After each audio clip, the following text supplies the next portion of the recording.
disampaikan akan muncul di timur itu tanduk setan. Ulama mentafsirkan tuh makna tanduk setan tadi. Ditafsirkan oleh para ulama. Kelak di situ muncul orang-orang yang akan melakukan kerusakan. Kalau kita kaitkan dengan keadaan, kalau Bapak Ibu tengok Iran, Syiah itu, bukan merusak lagi.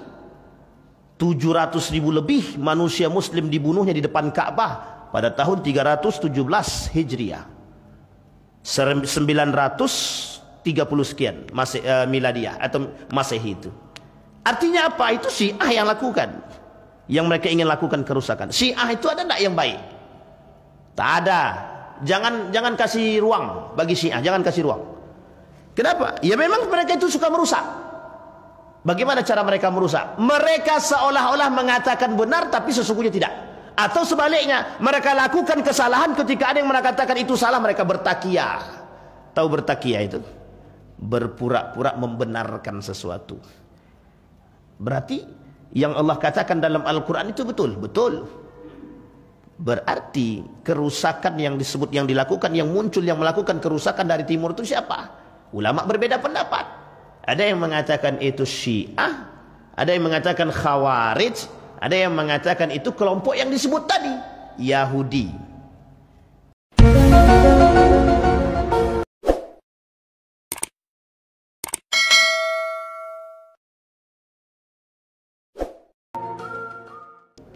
Assalamualaikum warahmatullahi wabarakatuh. Alhamdulillahi rabbil alamin. Alhamdulillahilladzi arsala rasulahu bil huda wa dinil haq liyudhhirahu 'alad dini kullih wa kafa billahi shahida. Ashhadu an la ilaha illallah wahdahu la syarika lah wa ashhadu anna Muhammadan 'abduhu wa rasuluhu la nabiyya ba'da. Allahumma salli wa sallim wa barik ala hadha an-nabiyil karim. Allahumma salli ala Muhammad wa ala ali Muhammad fil alamin innaka Hamidum Majid. Ya ayuhan nasu ittaqu rabbakum alladhi khalaqakum min nafsin wahidah wa khalaqa minha zawjaha wa batha minhuma rijalan katsiran wa nisaa'a wattaqullaha alladhi tasaaluna bihi wal arham innallaha kana 'alaikum raqiba. Wa qala Allah ta'ala ya ayyuhalladzina amanu taqullaha wa qulu qawlan sadida yuslih lakum a'malakum wa yaghfir lakum dhunubakum wa man yuti'illaha wa rasulahu faqad faza fawzan 'azima. Puji syukur kehadirat Allah atas limpahan rahmat dan karunia-Nya dengan mengucapkan alhamdulillahirabbil alamin. Bersolawat kepada Nabi dengan mengucapkan Allahumma salli ala Muhammad wa ala ali Muhammad fil alamin innaka Hamidum Majid. Bapak Ibu sekalian yang berbahagia, berdoa kepada Allah, bermunajat kepada Allah agar Allah selalu melimpahkan rahmat dan karunia-Nya kepada kita dan keluarga. Berdoa kepada Allah, bermunajat kepada Allah agar keluarga kita tetap terjaga dari fitnah dan bahaya, kezaliman, kemungkaran, kebencian, agar Allah menetapkan hati kita dalam istiqamah, agar Allah menjadikan kita orang-orang yang istiqamah dalam kebaikan dan ketaatan kepadanya. Amin ya rabbal alamin. Bagi orang tua kita yang telah mendahului kita, Allah tempatkan di tempat terbaik di sisinya. Kemudian Allah terima amal ibadahnya. Bagi orang tua kita yang masih hidup, Allah istiqamahkan dalam ketaatan dan kebaikan. Allah kumpulkan mereka kelak yang telah mendahului kita bersama orang-orang yang saleh. Begitu juga yang masih hidup, Allah luaskan rezeki dia. Allah anugerahkan anak-anak yang taat kepadanya dan berbakti kepadanya. Amin ya rabbal. Baik. Bapak Ibu sekalian yang berbahagia, di subuh hari ini saya ingin mengangkat satu hadis dari baginda Nabi Muhammad sallallahu alaihi wasallam. Kata Nabi dalam hadisnya, Ini tentang kita tak membahas sesuatu yang cukup aneh, tapi ini ada di dalam ajaran umat Islam. Kata Nabi dalam hadisnya, yakhruju ad-dajjalu fi haqiqatin wa itbaru 'anil ilmi. Kata Nabi dalam hadisnya, yakhruju ad-dajjal fi haqiqatin min ad-din wa itbarin min al-ilmi. Hari ini, subuh ini kita coba mengangkat ada 7 golongan yang akan mengikuti Dajjal. Ada 7 golongan yang akan mengikuti Dajjal. Saya tak menjelaskan panjang lebar tentang Dajjal. Saya ingin mengambil beberapa sifat yang akan bermunculan sebelum datangnya Dajjal itu.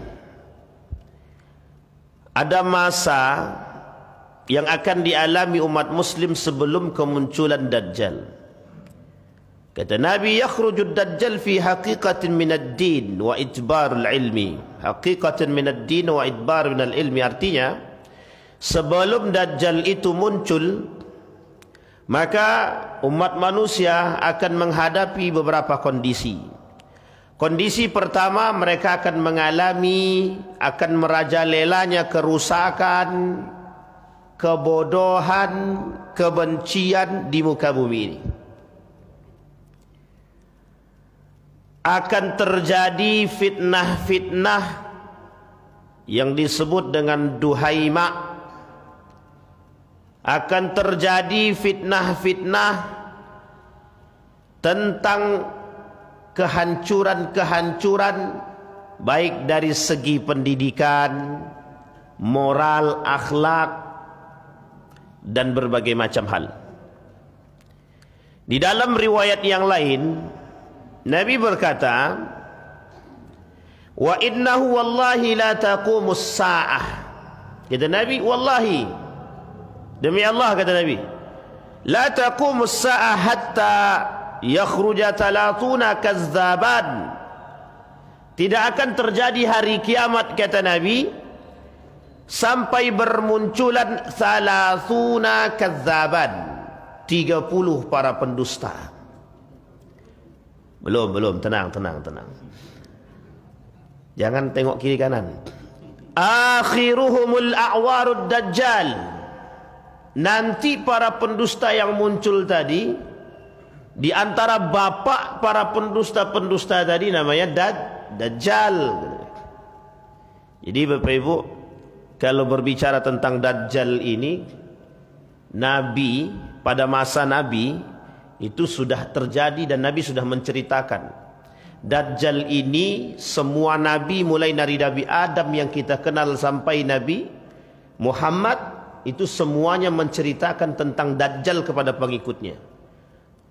Disampaikan oleh Nabi dalam hadisnya bahwa semua para Nabi itu menceritakan tentang Dajjal. Kemudian mamsuhul ain al-yusra, di mata dia tertutup satu sebelah kiri. Jadi Dajjal tu mata satu. Kalau ada orang buta mata satu Dajjal bukan. Jangan cepat-cepat mengambil keputusan. Apakah itu dalam bentuk Dajjal yang hakiki? Kalau kita merujuk pada hadis yang pertama, itu Dajjal yang hakiki. Tapi itukah yang muncul di akhir zaman? Pada masa Nabi Muhammad SAW terjadi 3 kejadian. Terjadi 3 kejadian. Kejadian yang pertama, Abu Khuza'ah.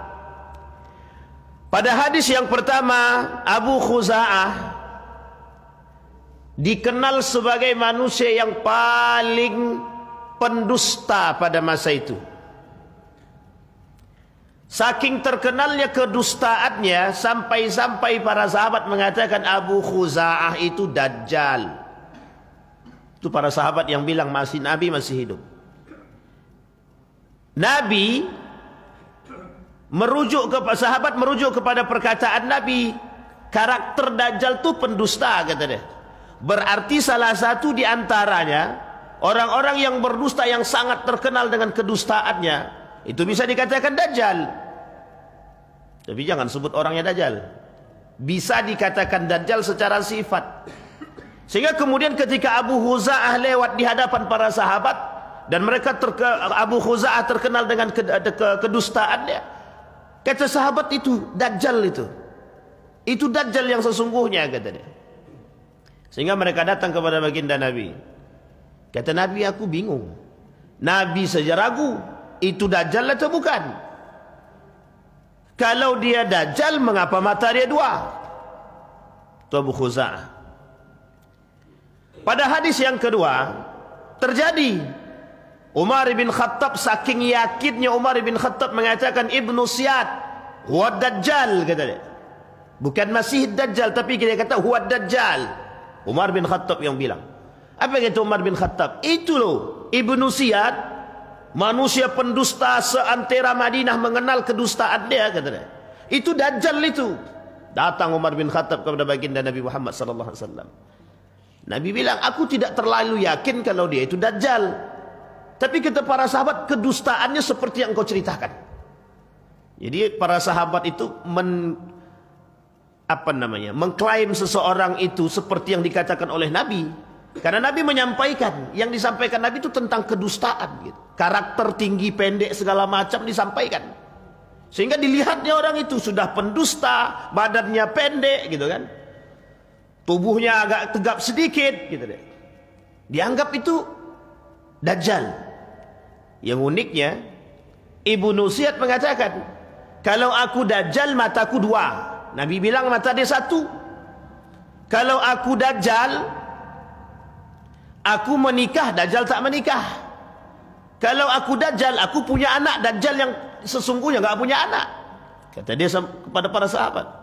Sehingga di situ muncul hadis yang lain. Hadis yang lain. Apa kata Nabi? Dajjal bainad dajjajil. Tahu artinya Bapak Ibu? Dajjal bainad dajjajil. Ada Dajjal di antara para Dajjal yang lain. Gitu. Paham maksudnya Bapak Ibu? Itu Nabi sampaikan dalam hadis yang lain. Kata Nabi dalam hadis yang lain itu, Dajjaluna kazzabun. Yuhaddithunakum ma antum lam tasma'u wala aba. Kata Nabi, kelak kalian akan bertemu, tidak akan datang satu masa kepada umatku, kata Nabi, Dajjaluna kadzabun. Mereka ada orang-orang yang bersifat seperti Dajjal, berbicara itu sesuatu yang kalian tidak pernah dengar, apalagi bapak-bapak kalian, gitu. Maksudnya nenek moyang kita nggak pernah dengar. Jadi Nabi memunculkan perkara tersebut ada sebab. Sehingga salah satu sebabnya adalah bermunculannya orang-orang itu pada masa Nabi yang kelak sebagai para pendus. Maka disampaikan oleh Nabi, hatta yakhruja thalathuna kadzaban. Tidak akan muncul hari kiamat sampai kalian akan bertemu, kata Nabi, hatta yakhruja thalathuna kadzaban, 30 para pendusta. Wa akhiruhum al-awar, wa akhiruhum ad-dajjal. Dalam hadis yang lain, pernah dusta gitu.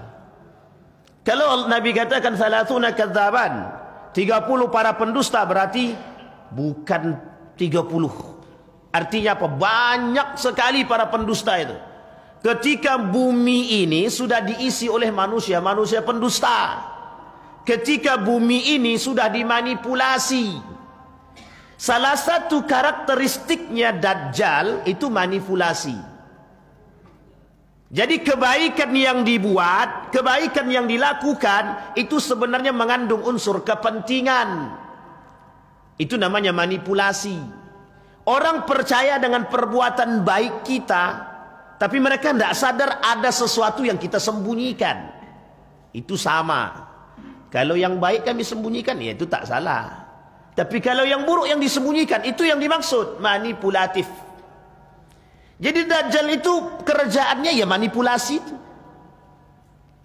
Tetapi Dajjal diberikan kehebatan oleh Allah. Selain dari pandai berkomunikasi, selain dari pandai memanipulasi, Dajjal diberikan kelebihan oleh Allah. Apa kelebihan dia?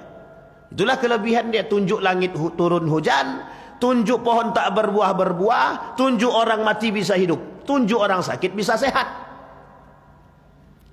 Makanya Bapak Ibu sekalian yang berbahagia, permasalahan Dajjal itu oleh para ulama itu menjadi bahasan khusus.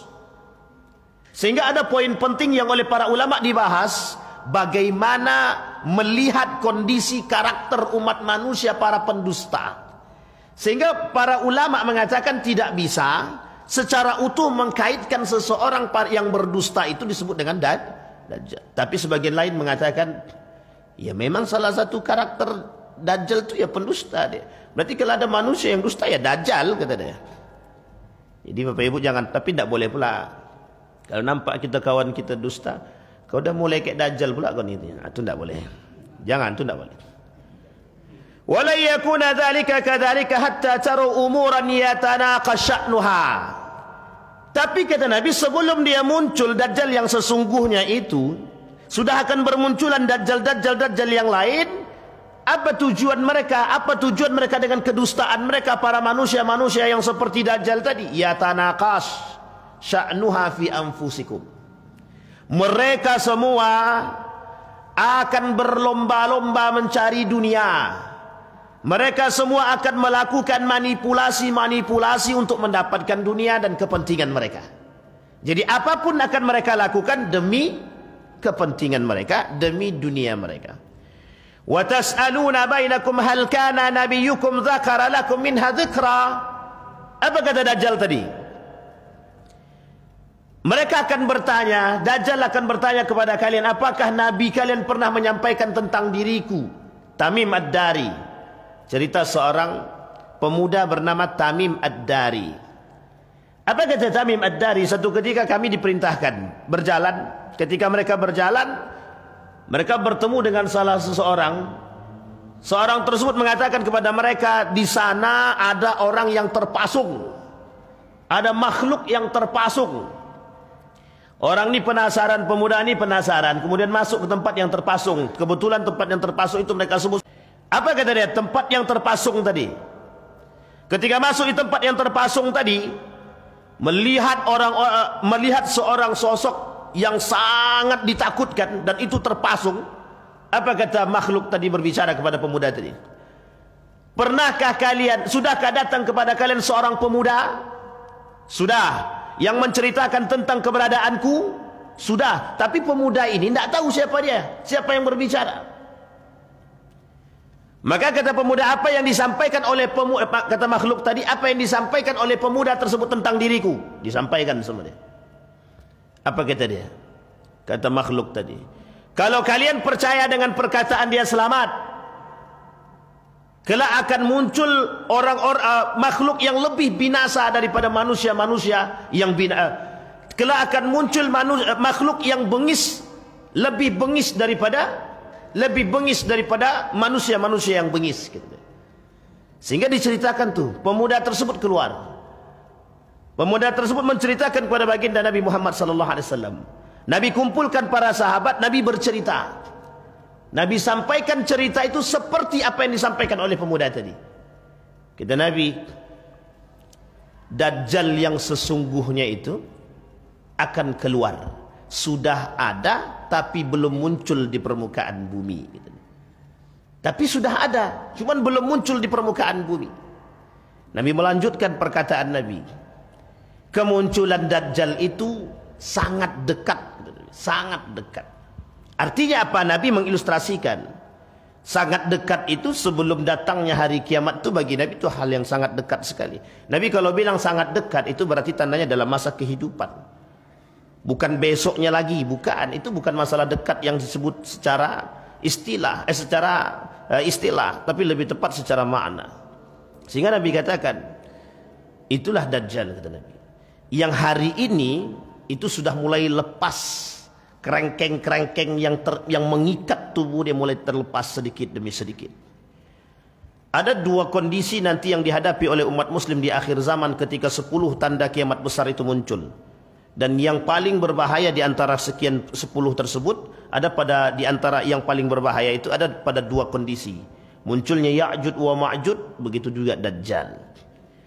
Maka kata Nabi, ketika Dajjal itu muncul dan lepas, kata Nabi, dan dia berada ke permukaan, dia akan menginjak kaki dia di tempat di kota-kota besar, tidak ada satupun yang mendengarkan kalimat itu yang tidak datang kepada Dajjal itu.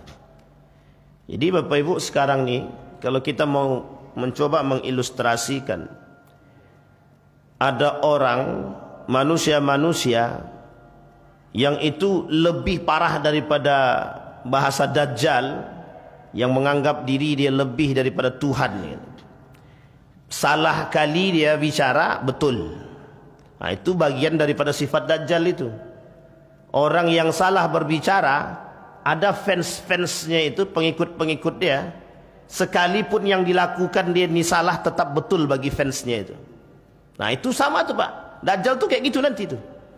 Saking hebatnya Dajjal itu, orang-orang yang berilmu pun itu bisa terpedaya dengan Dajjal, bisa terpedaya dengan Dajjal. Nanti kita lihat 7 orang pengikutnya itu.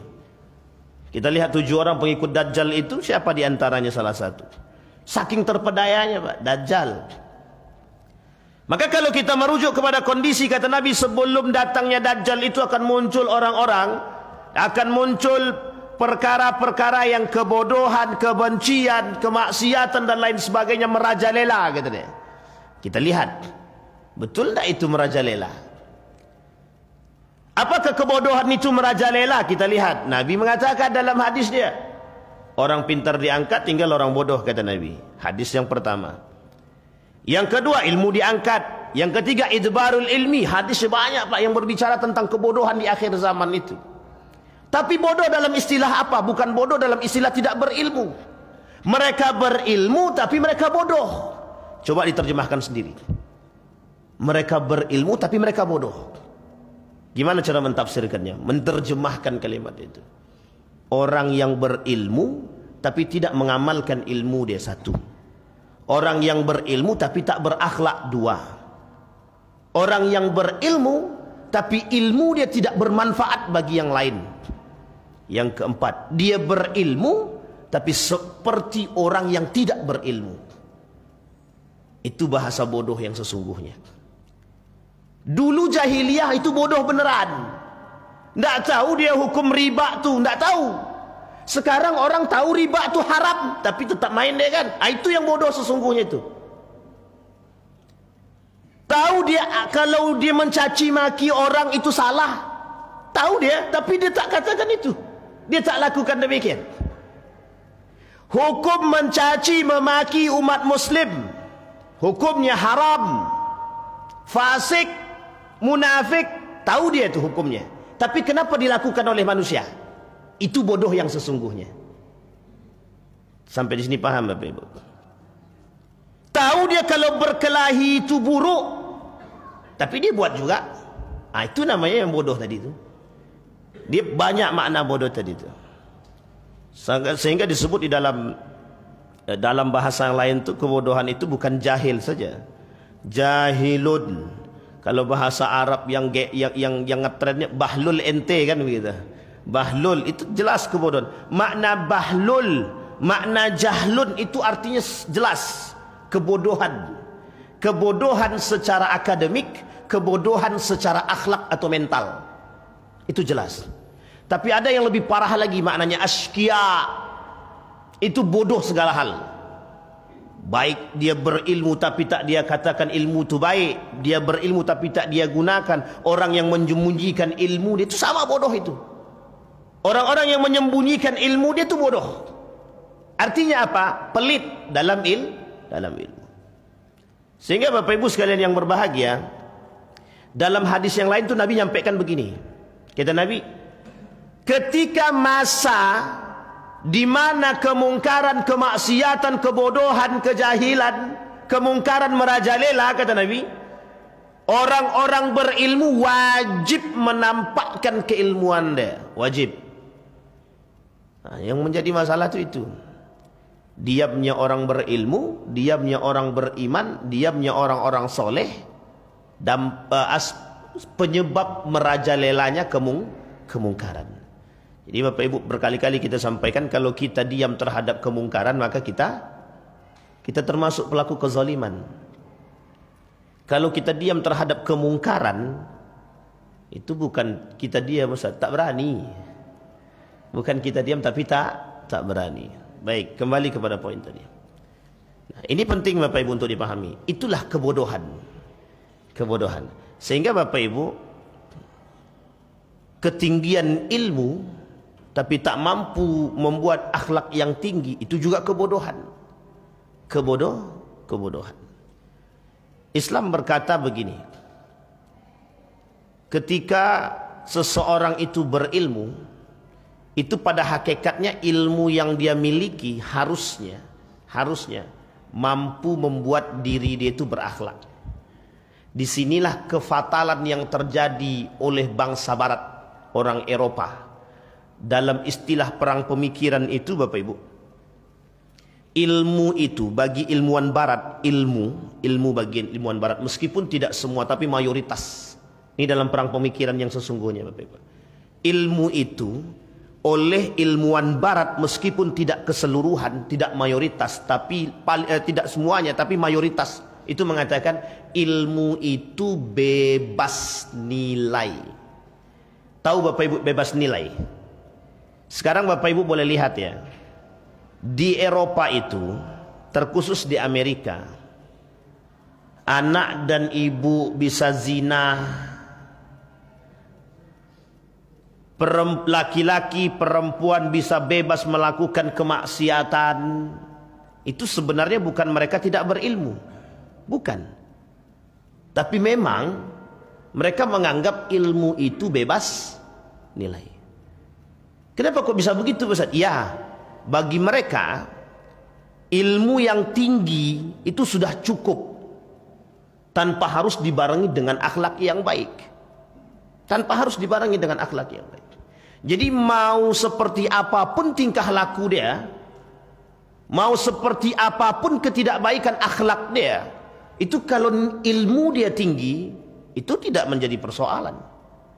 Misal kita ambil contoh. Dia pelaku zina, maksiat, suka melakukan perbuatan tercela, tapi kalau tinggi ilmu dia tetap akan dihormati. Nah, ini bisa dipahami konteks ini. Nah, sudah bisa ditangkap maksud saya nih. Sudah ya Bapak Ibu ya. Bagi orang ilmuwan barat begitu dia. Profesor Dr. Hamid Fahmi Zarkasi mengatakan begini. Apa kata beliau? Saking kebelingernya ilmu mereka, itu mereka menganggap apa yang mereka lakukan sama sekali tidak salah ketika akhlak itu tak sejalan dengan ilmu yang mereka miliki.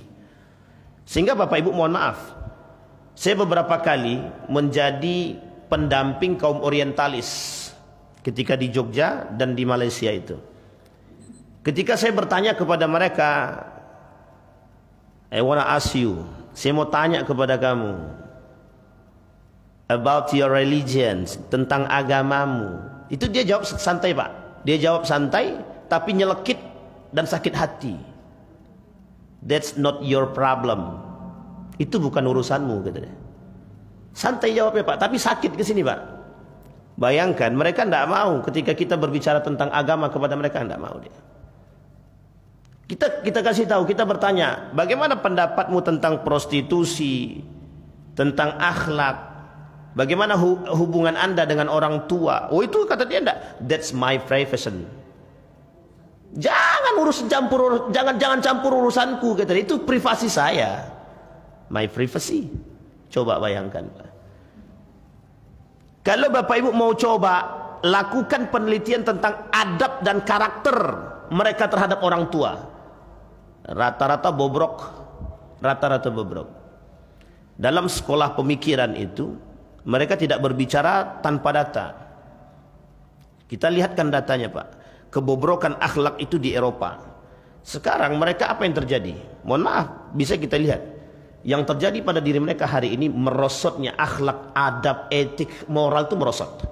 Sehingga sekarang itu kemunculan, mohon maaf ya, kemunculan agama Islam itu sangat ditunggu-tunggu.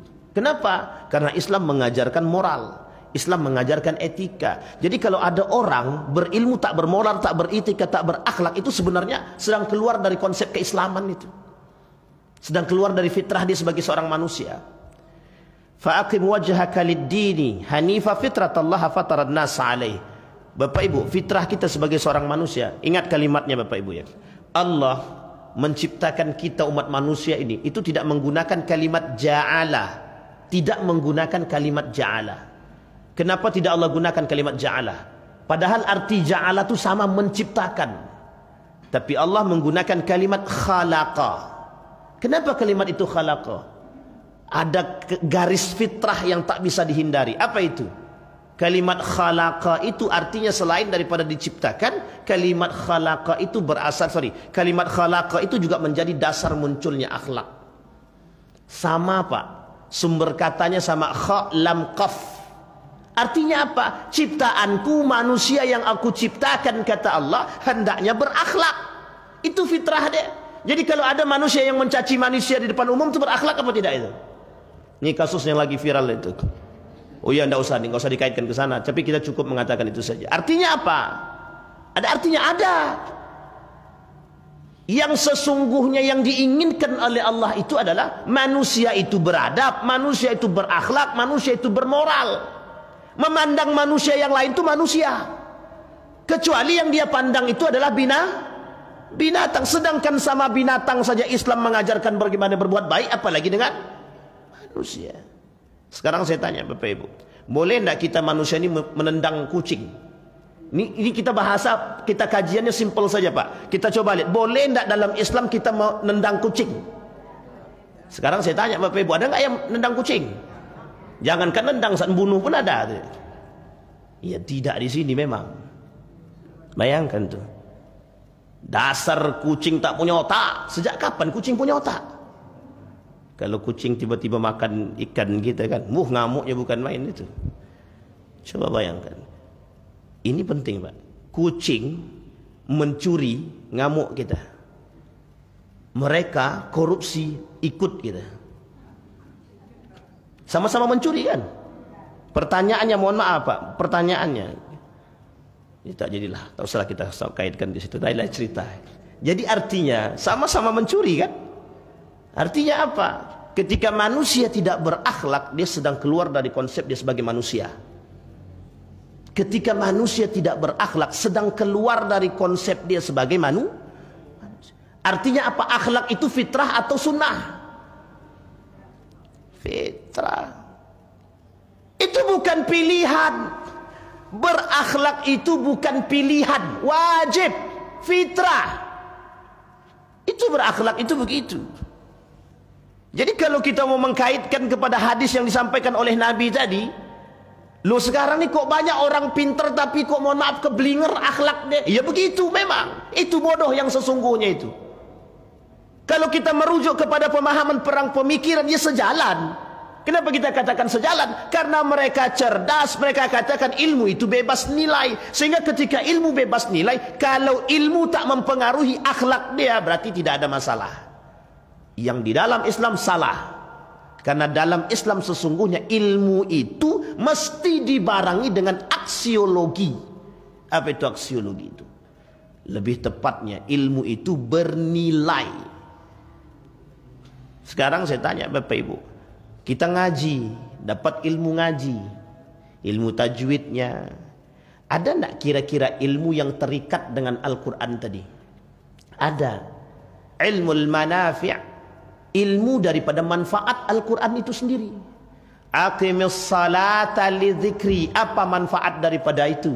Kita pelajari kan? Bukan hanya sekedar tajwidnya. Oh, tajwidnya udah benar, oke. Langgamnya udah oke. Sekarang pertanyaannya, tadaburnya oke apa tidak? Dirikanlah solat untuk mengingatku. Datang orang ke masjid, dia dirikan solat untuk mengingat wanita di belakang dia. Kenapa wanita di belakang dia? Itu cantik kali perempuan tuh. Baikkannya solatnya, Allahu Akbar. Dibenerin bacaannya sebenar-benar ya, rupanya ada anak gadis orang di belakang. Carmuk namanya, cari muka. Carimu? Adakah begitu Nabi yang sampaikan? Bukan saya, kata Nabi, akan ada orang masuk masjid itu tujuannya bukan sholat, kata Nabi. Ini poin pentingnya Bapak Ibu. Jadi kalau kita mengkaitkan hal-hal sesuatu, yang diinginkan oleh mereka itu adalah, jadi gini Bapak Ibu, kehancuran itu bukan disebabkan karena keilmuan. Kehancuran itu disebabkan ulah tangan manusia itu sendiri, kata Allah dalam Al-Quran. Betul. Apa maksudnya ulah tangan manusia sendiri itu? Kehancuran satu kaum itu disebabkan ketidakberakhlakan satu kaum itu. Jadi kalau tak berakhlak dia kira-kira hancur apa tidak? Makanya bahasanya Bapak Ibu, peradaban. Artinya apa?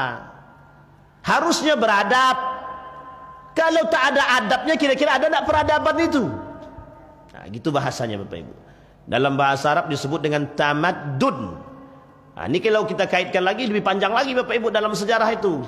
Tamaddun itu artinya beradab dan peradaban. Maka Bapak Ibu, kenapa Madinah itu disebut dengan Madani, kota peradaban?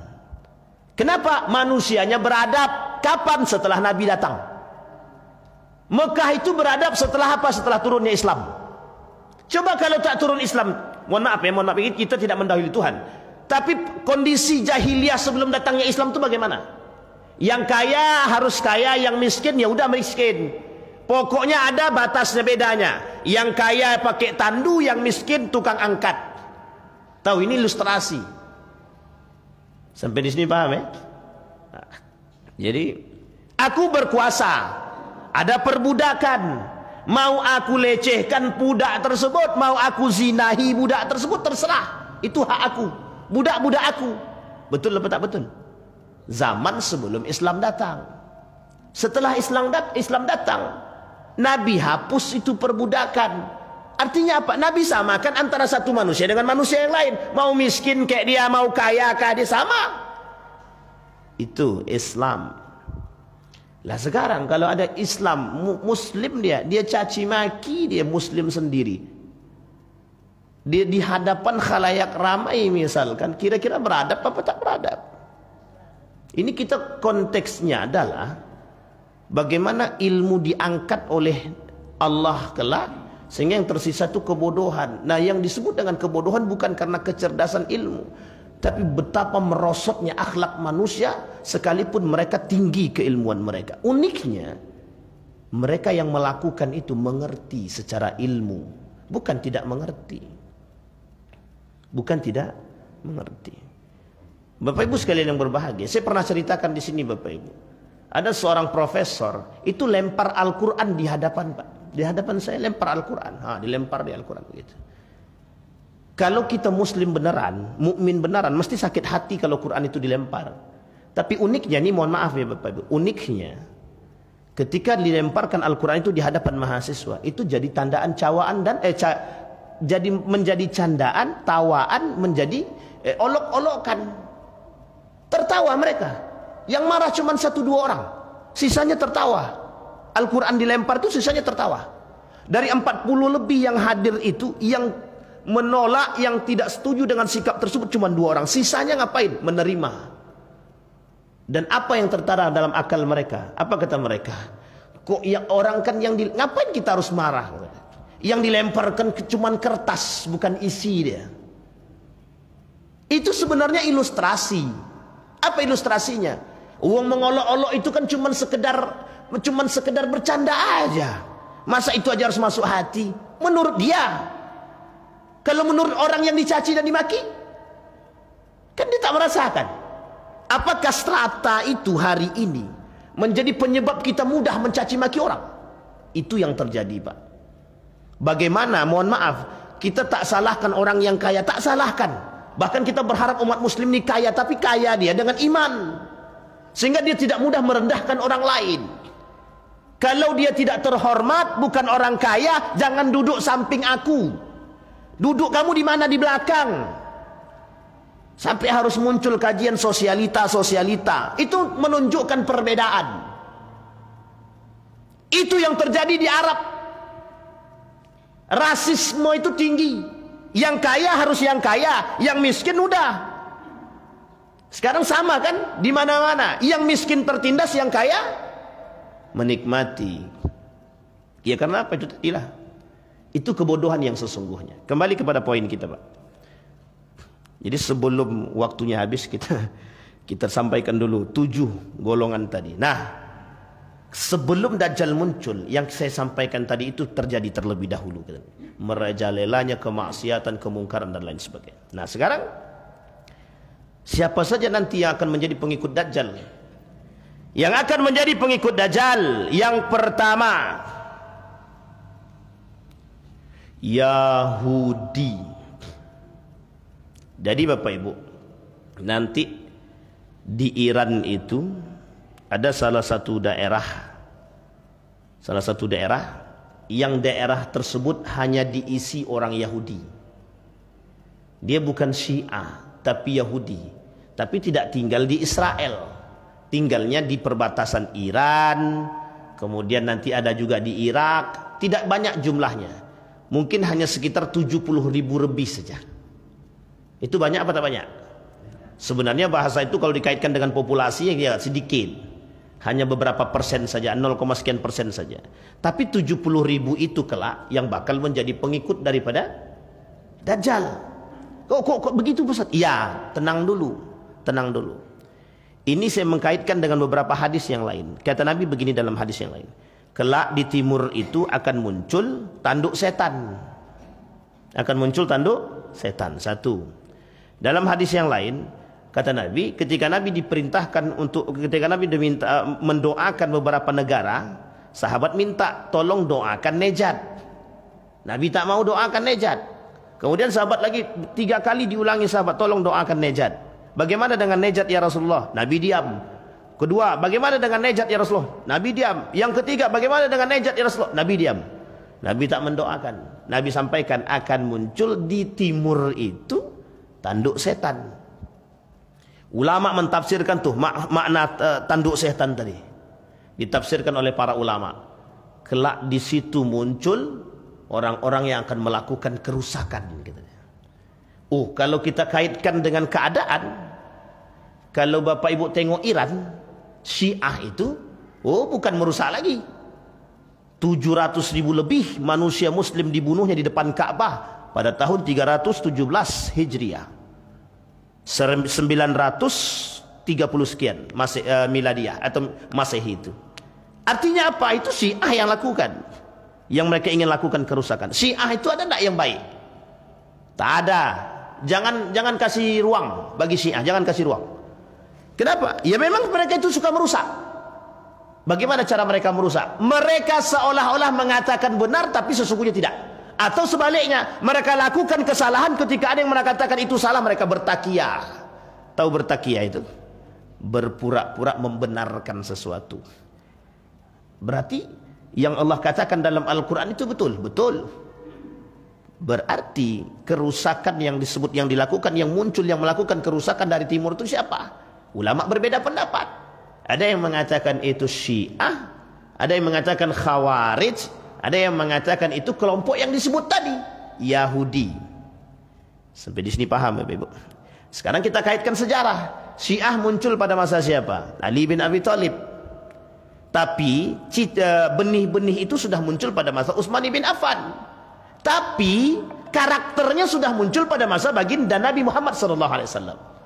Sampai di sini paham ya Bapak Ibu ya? Yang kedua, Khawarij kapan munculnya? Masa Ali bin Abi Thalib. Pada masa Ali bin Abi Thalib sudah muncul. Karakternya kapan munculnya? Pada masa Utsman bin Affan. Orang-orang karakter ini sudah muncul lagi pada masa siapa? Baginda Nabi Muhammad SAW. Kapan? Di Madinah. Kaum munafik. Itu Pak, benih-benih munculnya Khawarij, Syiah, Murji'ah itu pada masa Nabi ada kapan? Ketika Nabi di Madinah. Siapa mereka? Kaum munafik. Yang sudah kita bahas salasun 30 tanda. Sudah kita bahas Pak. Dari karangan Dr. Ed Al-Qarni. 30 tanda orang munafik. Disampaikan. Itu kejadiannya rata-rata di Madinah. Kejadiannya di mana? Di Madinah. Madinah ketika itu bagus apa tak bagus? Bagus. Siapa di situ? Nabi. Nabi yang di situ, Nabi berharap tidak dapat musuh, ternyata nambah. Yahudi, Nasrani, satu lagi munafik. Di Mekah musuhnya Yahudi, Nasrani. Artinya orang kafir. Kafir Quraisy. Sementara di Madinah nambah satu. Siapa dia? Munafik. Nah, munafik ini itulah karakter yang akan muncul, yang akan tertanam dalam diri Khawarij, Syiah. Sekarang pertanyaannya, Ada hadis yang lain berbicara tentang Yahudi di daerah timur. Lebih tepatnya berada di Iran, masuk kawasan Iran. Pertanyaannya adalah, apakah yang disebut Nabi dalam hadis tadi itu Syiah atau Yahudi tersebut? Nah, dalam riwayat yang lain Nabi sampaikan, kelak yang menjadi pengikut daripada Dajjal, kata Nabi, Yahudi. Lebih kurang 70.000 pengikut dia, Yahudi, yang berada di perbatasan Kufah. Berarti kalau Kufah dia Irak. Tapi dalam riwayat yang lain dikatakan di daerah Iran, di daerah timur yang dianggap sebagai munculnya konflik.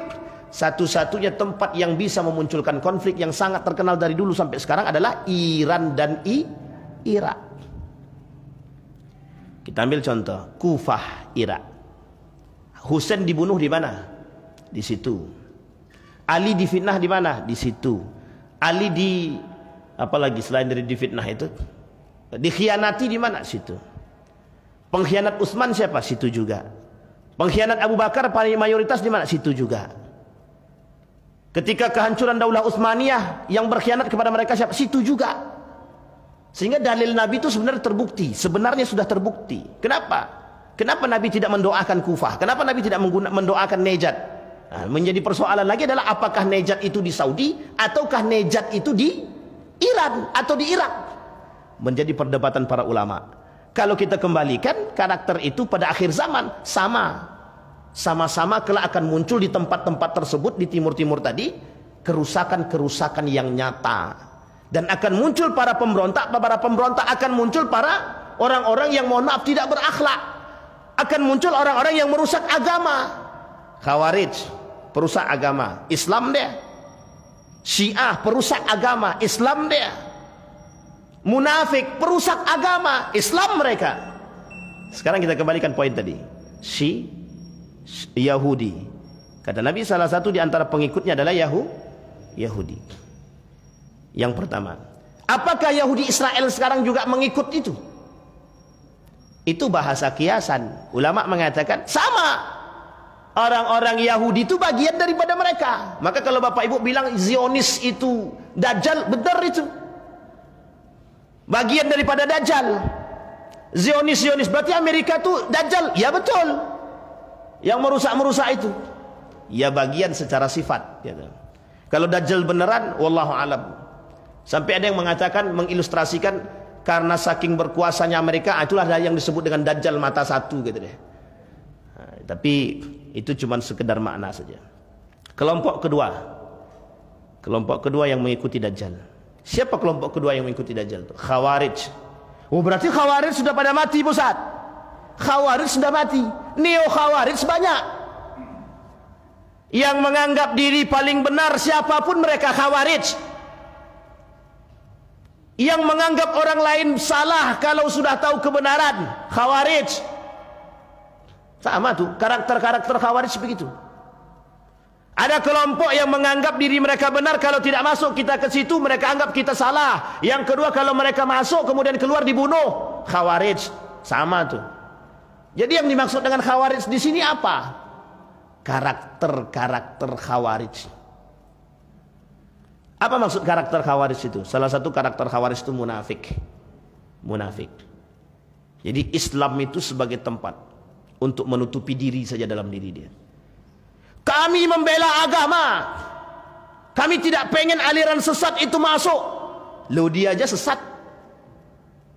Ada yang tertipu tak dengan begitu? Menganggap sudah paling benar, mengatakan berjuang demi agama, ternyata ketika disodorkan duit hilang. Sampai di sini paham?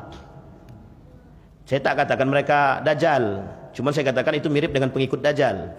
Mirip aja dengan pengikutnya. Khawarij. Dalam riwayat Ibnu Majah Nabi berkata, akan tumbuh pemuda yang fasih baca Al-Quran, yaqra'un Al-Quran hatta fi unuk, tapi mereka cuma sampai di tenggorokan, kata Nabi. Sudah paham ini Bapak Ibu hadis ini ya? Sudah sering dibacakan ya? Sudah sering. Tapi saya tak mau mengkaitkan dengan apapun. Fasihnya lebih fasih, ibadahnya lebih baik. Ini sama dengan bahasa dalam Al-Quran, hal yastawil ladzina ya'lamuna wal ladzina la ya'lamun. Apakah sama orang berilmu beribadah dengan ilmu atau tidak? Tak sama, kata Allah. Dampak daripada orang yang beribadah tidak berilmu, mohon maaf. Dampak orang beribadah tanpa ilmu adalah seperti yang dilakukan kaum Khawarij. Jadi kalau mohon maaf. Ini kalau kita tidak berilmu ya Bapak Ibu ya. Tapi kan Bapak Ibu sudah berilmu semua. Ada orang solat dia di depan Bapak Ibu. Tiba-tiba ketika solat harusnya tangannya begini, dia begini. Kira-kira. Ini orang yang tak mengerti, kira-kira. Dia akan katakan sesat apa tak sesat? Dia akan katakan sesat apa tak sesat? Kalau dia tak berilmu akan dia katakan, loh kok tangannya kok tak begini? Kok begini? Wah sesat nih. Wah. Uniknya lagi tidak klarifikasi. Karena tidak klarifikasi datang ke Pak RT atau ketua masjid. Ada aliran sesat di masjid kalian. Wah heboh. Ketua masjid juga tidak klarifikasi, malah ikut-ikutan. Kena kompor tadi, panas. Naik dia. Besok saya sholatlah di situ. Nampak deh orang yang begitu, yang dikatakan tadi. Oh, langsung disergap, tangkap, ikat. Penyebar aliran sesat, usir. Gitu. Karena tak berilmu, coba bayangkan. Dampak tidak berilmu, tanpa ada klarifikasi, tanpa ada tabayun, dampaknya apa? Apa dampaknya Pak? Merusak orang.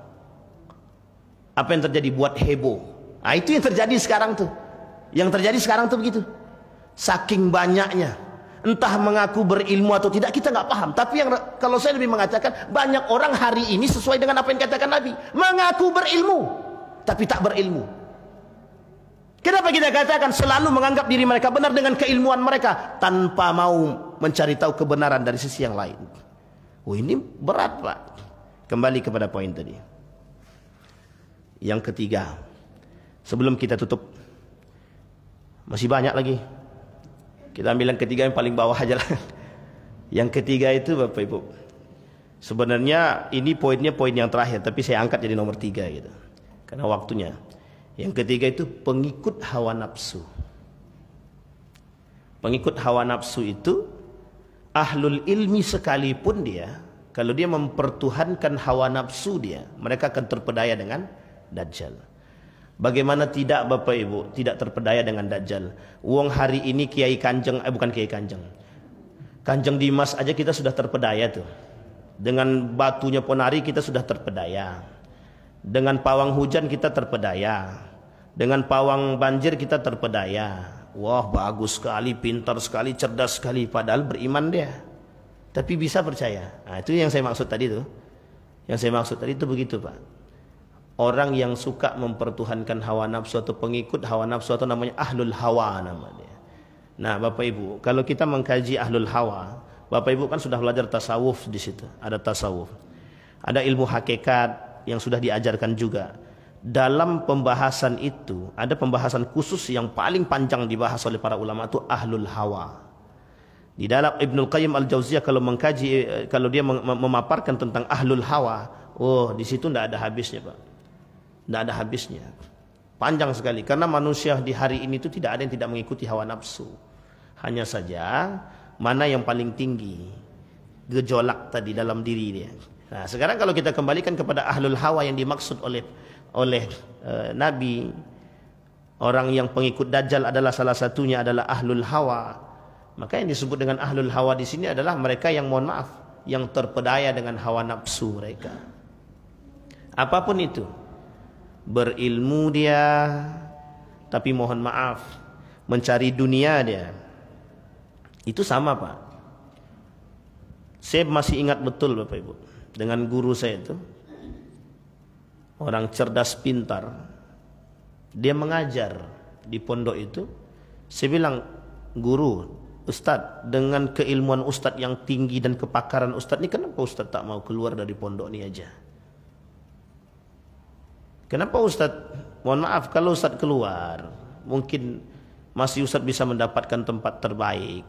Dan orang-orang berilmu itu mesti akan dijaga, mesti akan dapat tempat perhatian khusus.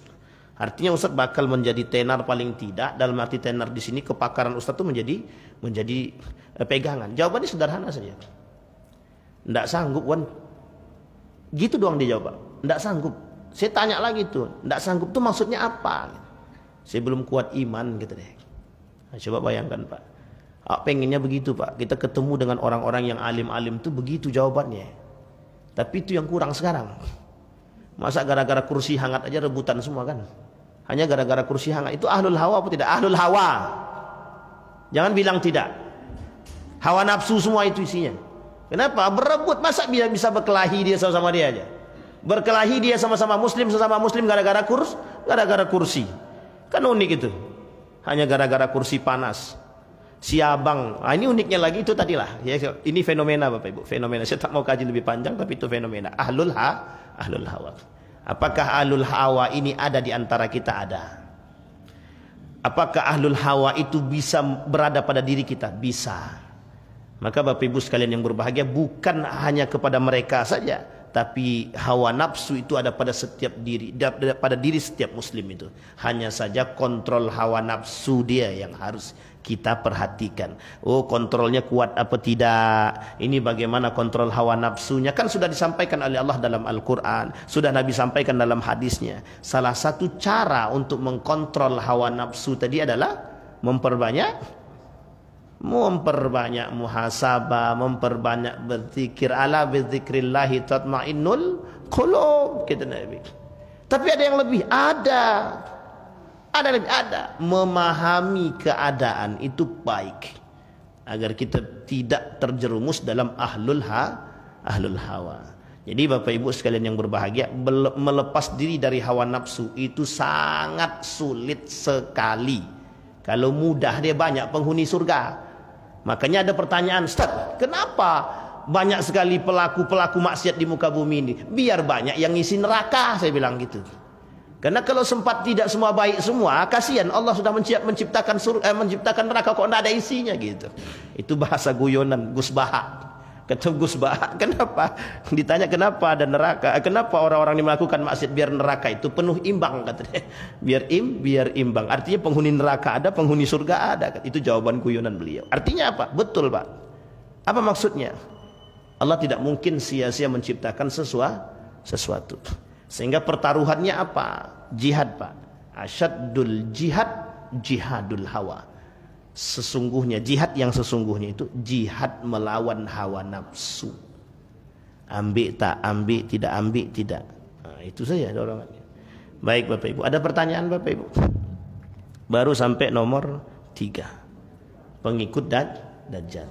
Nah, tapi saya sampaikan sama Bapak Ibu, jangan Bapak Ibu katakan kepada orang-orang, misal, ini orang pengikut hawa nafsu Dajjal nih berarti ini, itu tak boleh ya.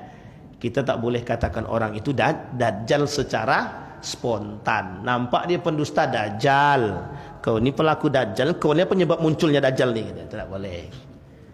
Memang begitu Pak. Ya baik, ada pertanyaan Bapak Ibu? Tidak ada tentang Dajjal, aman ya? Aman Ustaz. Antara aman atau tak aman ini? Nah, kita berdoa kepada Allah mudah-mudahan kita dijauhkan dari Dajjal Bapak Ibu. Jangan sampai. Mungkin kita tak bertemu dengan Dajjal beneran. Yang kita takutkan itu na'udzubillahi min dzalik, dari bagian Dajjal itu sendiri. Dari bagian Dajjal. Jangan sampai kita ini menjadi pengikut Dajjal, atau jangan sampai kita ini yang menjadi Dajjal beneran. Kalau Dajjal beneran mungkin tidak, tapi menjadi pengikut Dajjal secara sifat. Na'udzubillahi min dzalik. Baik Bapak Ibu sekalian yang berbahagia, kita berdoa.